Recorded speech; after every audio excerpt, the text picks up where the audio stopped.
Bien, el día de hoy hay otro resumen. Esta es la historia de un niño que nace en una sociedad injusta y tiene que sobrevivir a ella para poder llegar a ser adulto. Esta es la historia de Lazarillo de Tornes, que hasta el día de hoy tiene relevancia poder conocer esta historia.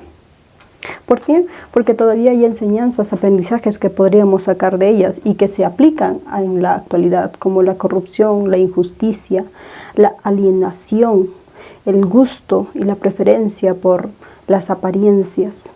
Y para poder comprender un poco más esta novela hay que comprender el contexto social donde este fue escrito, en el siglo XVI, 1554 para ser exactos. Época, años en los que España estaba siendo gobernado por Carlos I, Felipe II y los reyes católicos.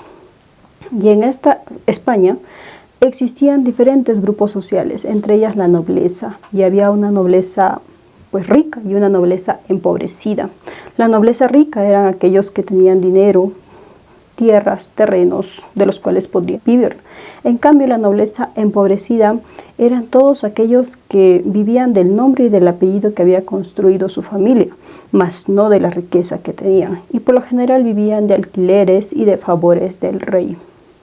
Bien, el segundo grupo es el clero, la religión, exactamente la religión católica, que era un grupo que era muy poderoso en ese tiempo, que incluso hasta la actualidad todavía sigue manteniendo su poder. Y en esos años se desarrollaba la famosa Santa Inquisición, que era el perseguir a toda costumbre, toda creencia que iba en contra de la moral cristiana. Y un dato curioso es que se dice que la Santa Inquisición también tuvo algo que ver en la producción final de Lazarillo de Tornes, ya que hay partes que fueron eliminadas e incluso cambiadas, posiblemente porque eran elevadas de tono. Pero bueno, continuando. Y el último grupo social, el más desfavorecido, era la población.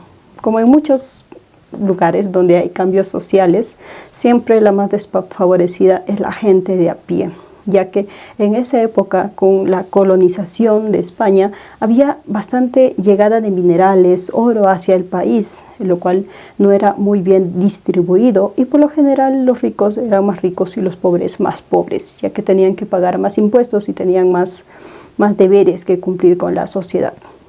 Y en este grupo de la sociedad, de las personas, estaba un grupo de los niños jóvenes, los famosos pícaros, que eran jovencitos que no tenían una oportunidad real para poder crecer y desarrollarse y llegar a ser exitosos en la vida.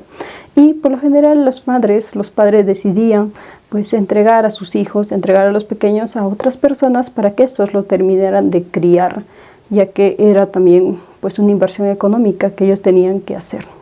Y entre este grupo está nuestro personaje, el Lazarillo de Tornes, llamado así porque nació en el río Tormes, justo en el río Tormes. Su padre era un molinero que trabajaba por ahí, y el día del parto de la madre, que era Antona Pérez, pues fue en el río.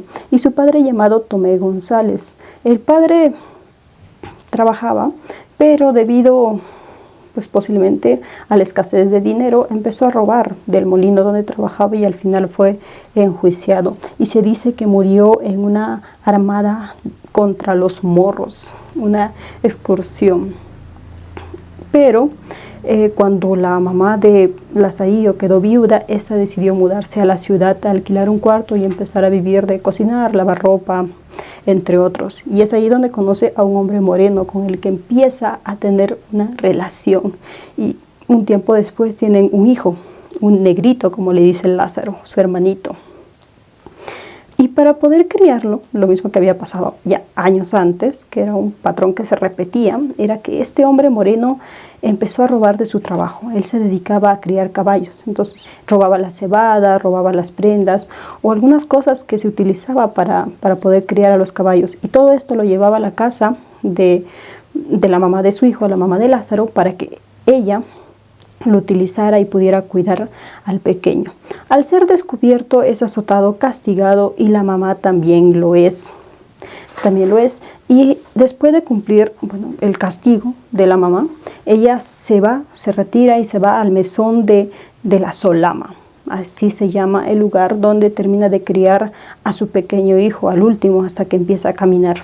Y Lázaro también lo ayudaba en uno que otro hacer, propio de ese tiempo.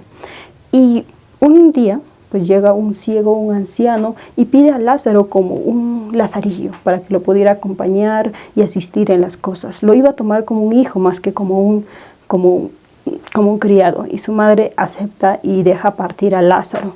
Días después, Lázaro se acerca a su madre, la va a visitar y le dice que se van a ir. Y la mamá de Lázaro ya estaba muy consciente de que era muy posible que no lo volvería a ver. Se despide de él entre lágrimas y le dice que sea un buen muchacho. Lázaro se va con el ciego, empiezan a salir de Salamanca y justo ya en la salida había una estatua con la figura de un toro. Era una estatua de piedra. Y es ahí donde Lázaro recibe su primera lección, por decirlo de este modo. Porque el ciego le dice a Lázaro que se acercara su oído hacia la oreja del toro, que se acercara para poder escuchar un ruido. Y Lázaro, muy obediente, se acerca, empieza a escuchar y viene el anciano intempestivamente y lo golpea contra el cacho del toro. Entonces se imaginarán el dolor, lo cual le duró a Lázaro unos 3 días. Y es ahí donde empieza un mundo diferente al que Lázaro había conocido en su vida. Empieza a conocer un poco más de las costumbres, acciones que tenía este ciego, este anciano, lo cual no era un ciego que pedía limosnas común y corriente.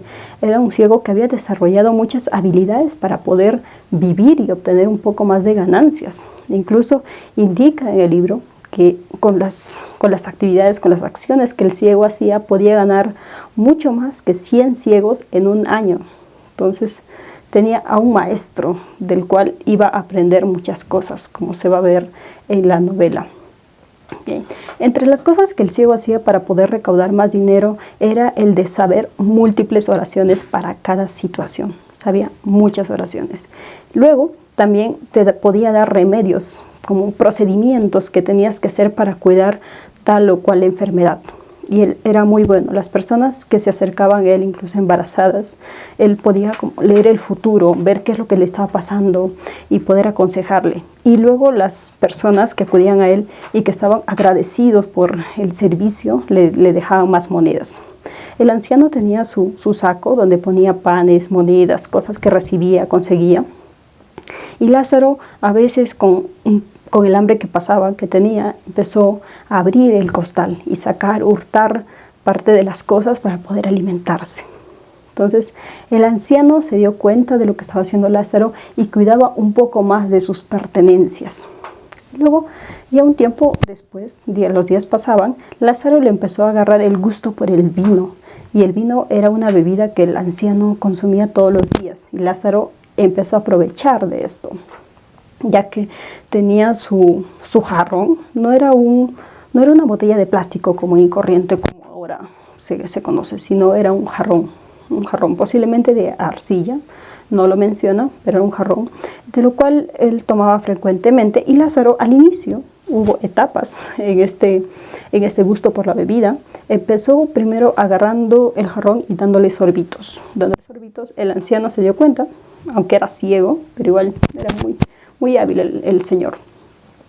Se dio cuenta y luego empezó a tapar ya la boca del jarrón. Después Lázaro se ideó para poder construir un sorbete largo, del cual podría chupar la mayor cantidad que podía. Y también luego el anciano se dio cuenta. Y la siguiente estrategia fue el hacerle un pequeño agujerito en la base y taparlo con un poco de cera que sea muy delgado y que luego él lo podía tomar. Entonces, luego de que le hiciera el huequito, le ponía la cera y Lázaro le pedía al anciano que si se podía tapar o calentar entre sus piernas, aunque este lado se pone un poco raro, pero bueno, es que a veces con el frío que hacía, Lázaro pues se calentaba ahí para estar un poco más cálido. Ya. Y ahí cuando estaba debajo, aprovechaba para destapar el huequito que había hecho y tomar el vino, todo lo que podía. Y el anciano luego se daba cuenta porque ya estaba vacío y empezaba a renegar, reclamar.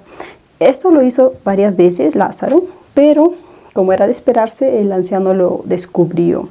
Y cuando lo descubrió, no tuvo mejor idea que lanzar todo el jarrón que tenía en la cara de Lázaro. Lo dejó caer.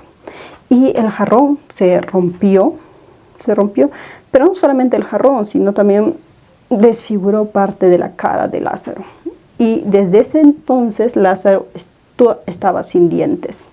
El golpe fue tan fuerte, pues que gran parte de su rostro quedó magullado, rasmillado, cortado, y le tomó varios días para poder curarse. Y el anciano utilizaba el vino para poder curar las heridas, y mientras lo hacía se reía, porque decía que la causa de su dolor ahora iba a ser la solución para su dolor. Le causaba bastante gracia al anciano. Y estos episodios que empezó a tener con Lázaro era motivo para el anciano de ir contando a las personas de las cosas malas que podía llegar a ser este pícaro, y también poder justificar el maltrato que le daba a él, porque decía que él había hecho cosas peores y al final la gente le daba la razón al anciano. Bueno, luego otro de los episodios que suceden, uno de los más famosos, es cuando pasan por una ciudad que cosechaban uvas. Le regalan un racimo de uvas al anciano, se sientan con Lázaro y le dice que van a empezar a comer uno en uno, ambos iguales. Entonces el anciano en un momento empieza a comer de 3 en 3 y Lázaro, no muy tonto ya, empieza a comer de 2 en 2, y al finalizar de comer el racimo, el anciano le dice a Lázaro que le ha mentido, que le ha engañado. Lázaro le dice que no, ¿cómo es posible? No te he engañado. Y el anciano le dice que sí, porque el anciano había empezado a comer, le dice, yo empecé a comer de 3 en 3 y tú no dijiste nada. Entonces, esta es una muestra un poco de la astucia y la inteligencia que podía llegar a tener este anciano, pese a no tener visión. Ya. Luego de esto hay otro suceso que ya es uno de los más finales, de los finales previos a que Lázaro decide dejar al anciano, en la que está involucrado el vino y la longaniza. Era un día común y corriente en la que el anciano estaba asando una longaniza en un asador, en una cocina, para poder comer. Y mientras hacía esto, decide sacar una moneda, un maraví, y le da a Lázaro para que vaya a comprar el vino. Lázaro va a comprar el vino, pero en esa salida agarra la longaniza y se va. Y en el camino, con el hambre que tenía, se lo engulle todo, se lo come.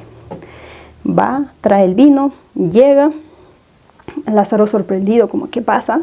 El anciano le dice que no hay en la longaniza. Lázaro responde con sorpresa y le dice que no le puede inculpar a él porque él recién acaba de llegar de traer el vino, el todo digno.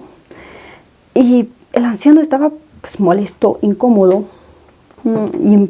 y sospecha. Se pone de pie, se acerca hacia Lázaro, empieza a oler y siente un olor a longaniza. Se acerca un poco más hacia la boca de Lázaro. Y fue en un momento, la nariz del anciano, del ciego, estaba muy cerca a la boca de Lázaro. Incluso ya lo tenía abierto. Estaba metiendo, y con la sensación de asco que empezó a tener Lázaro, botó lo que había comido. Y es ahí cuando cayó en su mentira. El anciano estaba muy molesto, lo empezó a golpear a más no poder, como nunca lo había hecho. Si no hubiera sido por las personas que estaban alrededor y defendieron a Lázaro, lo salvaron, seguramente ese hubiera sido el día de su muerte, pero no fue así. Llegó a salvarse. Igual el golpe le duró días, al final se recuperó y las cosas continuaron como siempre había sido. Lázaro siendo el lazarillo, el apoyo del anciano, pero el rencor que Lázaro ya había desarrollado en su ser, en su corazón, estaba ahí y estaba decidido a dejar al anciano, dejar al ciego para siempre, pero sin antes vengarse. Y su venganza llegó un día lluvioso en la que en la ciudad estaba lloviendo bastante. Salieron Salieron, pero luego el anciano le dice a Lázaro que volvamos a la posada porque a estas horas a la gente no le da ganas de salir, está lloviendo. Entonces, pero para poder llegar a la posada tenían que pasar por un río, como un arroyo, riachuelo, que estaba cargado de agua. Entonces Lázaro, como un buen ayudante, le dice que se va a posicionar en el medio del río para poder agarrar al anciano y que éste no se mojara los pies. Y el anciano, muy amable, le dice que por eso lo quiere a él. Pero otras eran las intenciones de Lázaro. Bueno, Lázaro no se para en el medio del río, sino lo que hace es pararse detrás de un poste. Y le da la indicación al anciano de que tiene que saltar con fuerza para que pudiera llegar y así pues no mojarse los pies. El anciano, muy confiado, le hace caso, retrocede, toma su distancia y luego con toda su fuerza se lanza hacia la dirección de donde escuchaba la voz de Lázaro. Y no llegó al río, obviamente, llegó hacia un poste, se dio muy duro, se golpeó, quedó postrado en el piso. La gente, pues los que estaban ahí se acercaron para poder ayudarlo y Lázaro había logrado conseguir su venganza. Y lo último que dice antes de irse es: pudiste oler la longaniza, pero no pudiste oler el poste. Entonces, con esto en mente, Lázaro se va en búsqueda de su siguiente amo. Después de vivir con el ciego, Lázaro pasó a ser sirviente de un clérigo, quien lo encontró en las calles de Maqueda y le preguntó si sabía algo de las misas, cómo manejar, cómo trabajar. Y le dijo que sí, y era parte de las habilidades que Lázaro había aprendido con el ciego, y que en ese momento pues le agradeció, y en los siguientes tratados también va a mencionar que de alguna manera estaba contento y apreciaba parte de las enseñanzas que había aprendido con el ciego anciano. Entonces, al vivir con el clérigo, al inicio Lázaro pensó que iba a tener un mejor trato, al menos iba a comer un poco más, pero fue todo lo opuesto. Y parte de esa descripción hay expresiones que Lázaro utiliza, como: escapé del trueno para dar con el relámpago. Si antes moría de hambre, ahora con este estoy en mi sepultura. Entonces nos da a entender parte de las vicisitudes, de las mayores vicisitudes que empezó a tener al vivir con el clérigo. Alguien con el que pasaba mucha hambre y le daba una cebolla para 4 días. Eso era lo único que podía comer. Y los fines de semana, cuando el clérigo le mandaba comprar una cabeza de cordero, volvía, lo cocinaba, lo preparaba, el clérigo se comía todo y le daba los huesos a Lázaro. Y al momento de darle los huesos a Lázaro le decía: toma, come, triunfa, que para ti es el mundo. Mejor vida tienes que el Papa. Diciendo esto le daba los huesos y Lázaro lo aceptaba, tratando de sacar el mejor provecho. Indica que los mejores momentos donde comía un poco más era cuando iban a los mortuarios, cuando alguna persona fallecía y tenían que realizar la extrema unción. Entonces, generalmente en estos servicios las personas, los familiares preparaban comidas y Lázaro podía alimentarse en ese momento. Durante los 6 meses que estuvo, tuvo varios, como unos 20 mortuarios a los que fue, donde comió bien. Y consideraba Lázaro que Dios se apiadaba de él, mandando a más personas para que él pudiera comer al menos bien por una noche. Y Lázaro se sentía culpable, pero aún así era algo necesario para que él pudiera vivir. Entonces la situación continuaba así. Al pasar las 3 semanas, Lázaro estaba en los huesos, no tenía nada que comer. Y uno de los días en el que el clérigo decidió salir, era costumbre, salió, llegó, tocó la puerta un caldero, que era una persona que arreglaba ollas, pero también que tenía llaves, los cuales Lázaro podía utilizar para poder abrir el arcaz, que era una caja de madera donde el clérigo guardaba su comida, panes, las ofrendas que él recibía. Entonces le pidió al caldero que le pudiera ayudar a encontrar la llave que había extraviado para que su amo no se molestara con él. Y así fue. El caldero buscó entre la sarta de llaves que tenía y dio con el indicado. Le dio a Lázaro, y Lázaro, al no tener dinero que ofrecer, le dijo que podía agarrar algo del arcaz, y así lo hizo. El caldero agarró un bodigón y se marchó. A partir de ese día para adelante, los días de Lázaro fueron más brillantes. Podía comer un poco más y aprovechaba cada vez que su amo estaba fuera para poder sacar un pedazo uno y otro. Lamentablemente esos días se iban a terminar, porque el clérigo empezó a darse cuenta que estaban faltando las cosas y dijo: a no ser porque mantengo esta caja bien cerrada, pensaría que alguien me está robando. Entonces lo que hizo es empezar a contar los panes y las provisiones que tenía. Había contado 9 panes con un trozo y se marchó. Al marcharse, Lázaro abrió nuevamente el arcaz, esperando que el clérigo haya contado mal los panes, pero no fue así, lo había contado exactamente. Entonces, al transcurrir los días, Lázaro ideó un plan, pues el arcaz no era de una excelente madera y además era bastante antigua y era muy fácil hacerle un agujero. Entonces le hizo un agujero para que se hiciera pasar como si fuera un ratón, y también mordió los panes con tal arte y dedicación que lo hizo parecer como si fueran ratones. Y el clérigo, al momento de abrir el arcaz, se dio cuenta con los panes y dijo: ratones, ratones. Sacó lo que había sobrado, cortó las partes roídas y le dio a Lázaro, diciendo que los ratones eran cosa limpia. A Lázaro no le importó, aún así se lo comió, porque él sabía en el fondo que no habían sido ratones sino él mismo. Los días continuaron, Lázaro siguió sacando lo que podía. El clérigo utilizó maderas nuevas para poder tapar el arcaz, pero lo que el clérigo hacía, Lázaro deshacía. Todas las tablas que ponía, Lázaro buscaba la manera de buscar un agujero para poder hacerle y nuevamente poder sacar algo más del arcaz. El clérigo empezó a desesperarse, pidió ayuda a sus vecinos, le regalaron un pedazo de queso, también tenía un atraparratas, pero nada de esto funcionaba. El día y la noche que él dejaba el queso y el atraparratas, al día siguiente desaparecía el queso y no había un ratón. No había un ratón. Y uno de los vecinos le sugirió que posiblemente no solamente sean ratones, sino tal vez sea una serpiente. Entonces el clérigo desde ese día no podía dormir tranquilamente, se despertaba al menor ruido que escuchaba y estaba muy a la expectativa.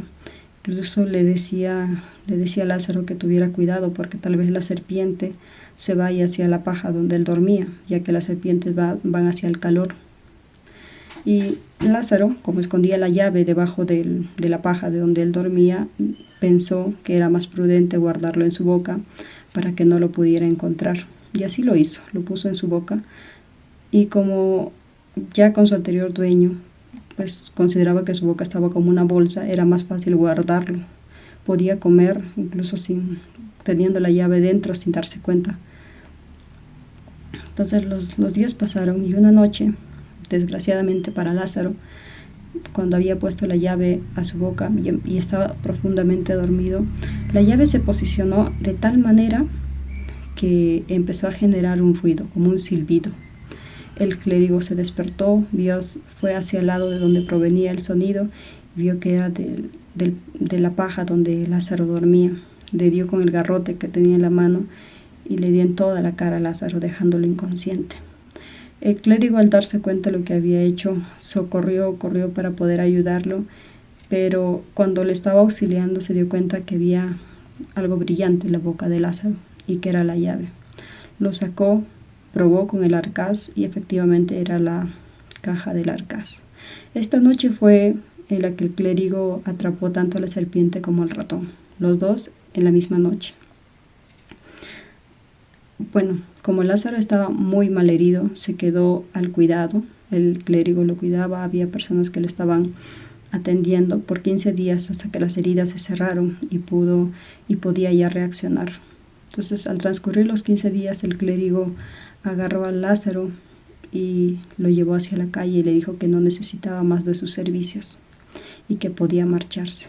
Y Lázaro se marchó. Ahora pasamos al tercer tratado. Después de haber pasado por el clérigo, Lázaro llegó a la ciudad de Toledo, donde estaba caminando, y mientras todavía las heridas se notaban, recibía limosna. Pero una vez que se había curado, la gente ya no le daba nada y le decía que tenía que trabajar y que era un vago, que buscara un amo a quien servir. Y en una de esas de uno de esos recorridos en la ciudad se encontró con un escudero y el escudero le preguntó si tenía un amo. Lázaro dijo que no y el escudero le dijo, sígueme. Empezó a seguirlo y él estaba a la expectativa, un poco esperanzado porque tal vez iba a tener una mejor situación, ya que la apariencia del escudero era bastante opulenta. Vestía con ropa limpia, se veía como de clase alta y lo empezó a seguir. Su corazón empezó a emocionarse y a palpitar cuando estaban yendo en la dirección del mercado. Pensó que lo estaba llevando para que pudieran comprar provisiones y luego llevarlos. Incluso llegó a pensar que el escudero era alguien que tenía bastante dinero y que prefería comprar las cosas por mayor. Pero no fue así. Llegaron a la misa, lo atendieron, luego volvieron, siguieron caminando y en ningún momento se mencionó nada de comida o algo. Llegaron a una casa, el escudero sacó la llave y abrió. Ya era bastante tarde y le preguntó a Lázaro si él había comido, le dijo que no. El escudero mintió y le dijo que él sí había ya incluso almorzado antes de las 8 de la mañana, que era la hora en la que encontró a Lázaro, pero no era así. Y le dijo que ya más tarde iban a comer. Y Lázaro sacó unos pedazos de pan que le habían sobrado de la limosna que había pedido. Y el escudero, al darse cuenta que Lázaro tenía comida, le preguntó, pues agarró un pedazo de los panes y se lo comió. Y Lázaro el resto. Entonces esto nos daba a entender un poco de la apariencia que trataba de ocultar el escudero, diciendo que, o aparentando que tenía dinero, pero en realidad no lo tenía. Al llegar la noche no salieron a comer, se quedaron. El escudero dijo, bueno, con la excusa de que afuera era un poco inseguro. Y al día siguiente el escudero se fue a misa y volvió muy tarde. Y Lázaro estaba ahí solo, esperando, pero llegó tarde y dijo que ya luego al día siguiente iban a comer. Pero no era así. Y al siguiente día lo mismo. El escudero se puso su capa, se puso la buena ropa y se marchó. Entonces Lázaro, ya al no poder encontrar o no recibir ningún apoyo, empezó a recorrer el vecindario y a pedir limosna. Y las vecinas, algunas señoras, le daban uno que otro pan, algo, una tripa por ahí, y con eso volvía.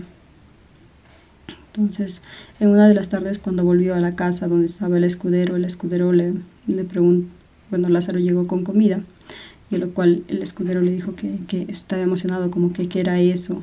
Pero primero le dijo que había estado sobrando, había estado guardando comida, pero como él no llegó ya se lo había terminado, lo cual también era una mentira. Entonces, así fue como Lázaro ese día llegó a alimentar al amo que lo había recogido de la calle. Pero el escudero le decía que estaba bien que él pidiera limosnas, pero que no se enteraran que vivía con el escudero. Eso para poder mantener su figura, la imagen que quería proyectar a la sociedad. Entonces, lo mismo sucedió día tras día. Lázaro iba a pedir limosna, recogía una y otra cosa, volvía y comían con el escudero. Pero lamentablemente también, como todo lo bueno, a veces termina. Empezaron a prohibir o iban a empezar a expulsar a las personas que estaban pidiendo, a los forasteros, a los que no eran de bienestar para Toledo, los iban a empezar a expulsar. Entonces Lázaro ya no podía salir a hacer sus peticiones diarias, ir a pedir limosna, sino que ya se quedaba en la casa con el escudero y ambos pasaban de hambre. El escudero no tenía nada dentro de esa casa, incluso no era suya, sino que era alquilada. Vivía pues, un colchón ahí también que era alquilado, ni siquiera era de él. Y Lázaro estaba en unas condiciones deplorables. Entonces, un día llegó la señora que le alquilaba la casa y le pidió que le pagara los meses que le debía. Y también llegó quien le había alquilado la cama y le pidió que pagara lo que le estaba debiendo. El escudero fingió que no tenía cambio, que solo tenía pues duro en dinero, y dijo que iba a salir y que lo iba a volver para que le pudiera pagar a cada uno de ellos, que por favor volvieran después. Y así lo hicieron. Los arrendatarios fueron y el escudero también se fue. Lázaro se quedó en la casa pues a la expectativa que el escudero volviera. Lamentablemente el escudero nunca más volvió. Esa fue la última vez que Lázaro lo vio.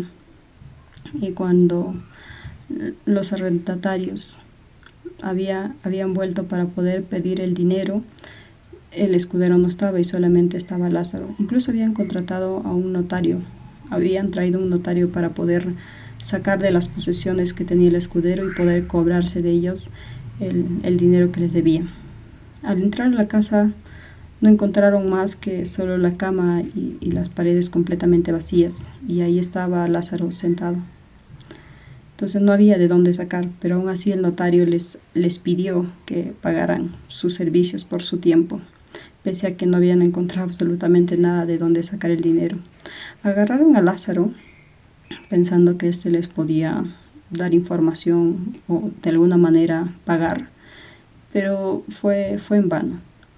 Para buena suerte de Lázaro, las vecinas que estaban ahí dijeron que ellas eran las que alimentaban al muchacho y que el escudero no le daba nada.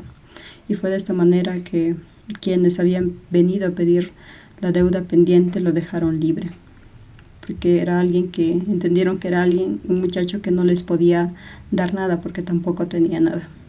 Es así como termina el tercer tratado y de cómo Lázaro fue el sirviente de un escudero. Cuarto tratado. Cómo Lázaro se asentó con un fraile de la Merced y acaeció de él. Posiblemente este sea de los tratados más cortos, porque solo hay una pequeña parte en el libro donde menciona que empezó a servir a un fraile que se movía de aquí para allá. Era bastante, estaba acostumbrado el fraile a movilizarse, y posiblemente era una de las personas que más gastaba los zapatos en el convento, debido a su constante tránsito de lugar en lugar. Fue la primera persona que le regaló unos zapatos a Lázaro, los cuales le duraron solo 8 días, y que al final decidió salir, dejarlo, porque ya no podía seguirle más en su trotar. Era muy cansado. Pero también en la última parte del tratado menciona que había unas cositas que él prefería no mencionar. Entonces ahí no nos da mucha información de este tratado, pero es una de las más cortas. Quinto tratado. Cómo Lázaro se asentó con un buldero y de las cosas que pasó con él. Para ese momento las cosas ya habían mejorado un poquito más.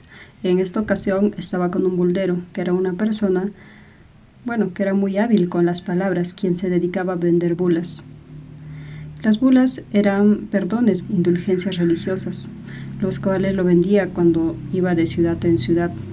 La mayor parte de ellas siempre tenía éxito, porque, como dije, era muy hábil con las palabras, podía decir las palabras correctas y convencer a todas las personas de comprar sus bulas. Pero había otras ciudades que era un poco más difícil porque las personas eran reacias. En una de ellas en específico, cuando el buldero vio que tenía dificultades para poder vender sus bulas, se alió con un alguacil, con el que hicieron un teatro de que el alguacil estaba en contra del buldero y que decía que era un farsante y que sus bulas no servían para nada. Entonces, al ya tener este acuerdo, prosiguieron.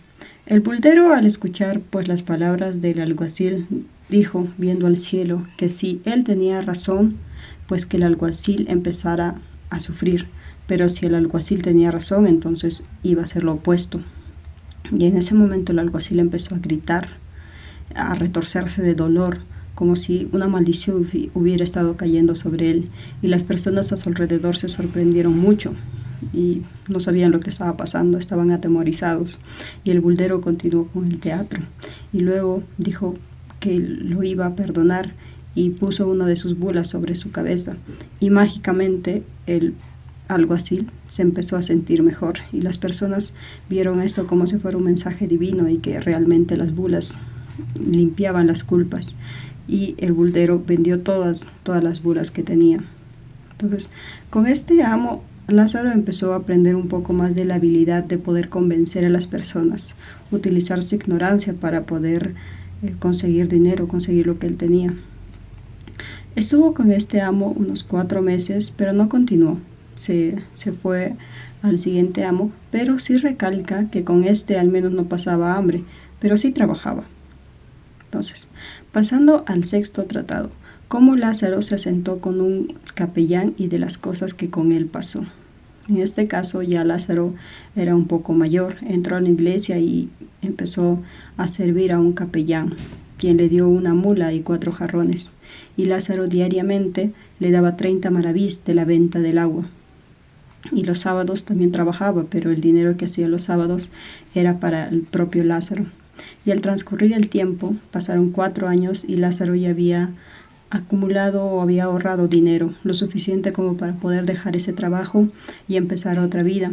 Tuvo suficiente dinero para poder comprarse ropa de segunda y poder vestir por primera vez como un caballero. Séptimo y último tratado de la novela El Lazarillo de Tormes, titulada Cómo Lazarillo se asentó con un alguacil y de las cosas que acaeció con él. Este es el último tratado y nos narra cómo Lazarillo llegó a tener a un alguacil como amo, pero este oficio no le duró mucho tiempo. Al parecerle a este un oficio bastante difícil y peligroso. En una ocasión fueron perseguidos a pedradas, él y su amo cayó herido, pero él no. Entonces después de eso se cambia a otro rubro, que es el de ser un pregonero de vinos, y vendía los productos del arcipreste de San Salvador. Entonces, y también para poder mantener una relación más cercana y provechosa, decide casarse con la sirvienta de esta, ya que esto le trajo un poco más de estabilidad, confianza y podía obtener favores del arcipreste. Pero luego, como no todo era bueno, empezó a recibir algunos rumores de sus amigos, de personas, que la sirvienta no solamente estaba con él, sino también con el arcipreste. Un día se juntaron, el arcipreste juró que no había pasado nada, pues Lázaro sacó alguno de los comentarios que había escuchado, como que la sirvienta ya había dado a luz unas 3 veces antes de casarse. La sirvienta empezó a llorar, empezó a maldecir, y esa noche Lázaro juró nunca más volver a sacar ese tema a la luz. Y los siguientes días, siguientes meses, tiempos, cuando alguien se acercaba a contarle algo que había escuchado, había visto, le decía que mejor callara, que si era su amigo, mejor se quedara en silencio, o si no iban a morir él y Lázaro en ese mismo lugar. Y es así como Lázaro vivió tranquilamente, no supo más, prefirió no escuchar, aceptó la situación como era y solamente sacó el provecho económico que él podía sacar. Había momentos en los que recordaba a su primer amo, el ciego, con añoranza, con algo de recuerdo, un poco lamentándose el cómo se despidió de él, porque consideraba que con el ciego empezó pues a abrir el ojo y experimentar y ver la realidad tal como era. Es así como Lázaro llegó a la cumbre del éxito, tuvo dinero y ya no sufría como antes. Ese es el fin de la novela El Lazarillo de Tormes. Dime, ¿qué hubieras hecho tú si hubieras sido Lazarillo? ¿Hubieras actuado igual, diferente? Bueno, déjalo en los comentarios. Y eso fue todo por este resumen. Nos vemos en otra ocasión. Chao.